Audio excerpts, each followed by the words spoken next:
ओम शांति। हम सभी योगियों की श्रेष्ठ स्थिति का यादगार है शेष शैया पर विराजमान विष्णु। ये हमारी सुंदर तपस्या की यादगार है, ये हमारी श्रेष्ठ स्थिति की यादगार है। आइए हम सभी अपने श्रेष्ठ स्वरूप में स्थित हो जाएं। विष्णु स्वरूप अर्थात जिसने पांचों विकारों को अपने कंट्रोल में कर लिया हो। सांप से तो मनुष्य कितना डरता है, लेकिन कंट्रोल करके उनको अपने अधीन बना लिया। और जैसे सांपों ने कहा, विकारों ने कहा, अब हम आपको कष्ट नहीं देंगे, हम आपकी शीतल छैया बनकर रहेंगे, आप हमारी छाया में सदा आनंद मनाओ। मित्र बना दिया उनको। विष्णु स्वरूप का दूसरा महत्व है कि चारों ओर सागर है, सागर में लहरें उठ रही हैं, लेकिन विष्णु जी गीता ज्ञान में मग्न हैं। No effect. हम भी ऐसे ही अचल अडोल बन जाएं। और अगर हम ये याद रखेंगे, मैं विष्णु स्वरूप हूँ, सागर की लहरों में भी अचल अडोल हूँ, ये लहरें तो आएंगी और चली जाएंगी, तो लहरें समाप्त हो जाएंगी। जिसने मनोविकारों को जीत लिया हो, उसके लिए इन परिस्थितियों को जीतना कुछ भी नहीं है। और देखें विष्णु का चौथा स्वरूप, वहीं से जैसे कि सारे संसार की पालना कर रहे हैं, गीता ज्ञान में मग्न भी हैं और वहीं से सबकी पालना भी कर रहे हैं। हमें भी सबकी पालना करनी है अपनी दृष्टि से, तो हम योगियों को रोज संसार को दृष्टि देनी है। आज तो सारा दिन हर घंटे में एक बार हम बाबा से दृष्टि लेंगे सूक्ष्म लोक में जाकर, और सारे संसार को देंगे, ग्लोब को देंगे। बहुत सुंदर अनुभव रहेगा।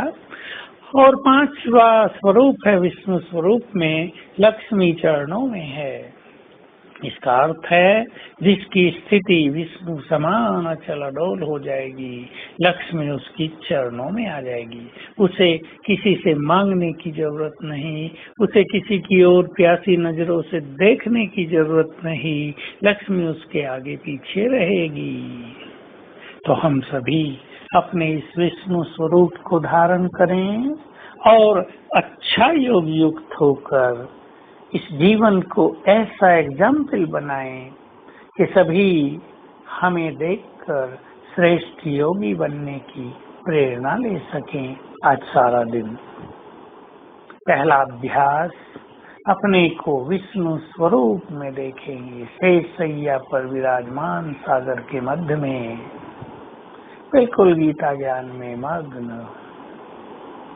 साथ में सूक्ष्म लोक में जाकर बाबा से दृष्टि लेकर सारे संसार को देंगे। ये दोनों अभ्यास आज बहुत सुखदायी रहेंगे। ध्यान दें, कौन बन सकते हैं श्रेष्ठ योगी, जिन्होंने अपनी चित्त की वृत्तियों को शांत कर लिया हो। ये उलझने, ये इच्छाएं, बदले की भावना, ये तृष्णाएं, ईर्ष्या द्वेष, ये किसी मनुष्य को श्रेष्ठ योगी नहीं बनने देते। कोई मनुष्य कितना भी आगे निकल जाए, लेकिन यदि उसने अपनी इन वृत्तियों को शांत नहीं किया, तो वो देखने वालों को तो आगे दिखाई देगा, पर उसे भी पता है कि वो बहुत पीछे है।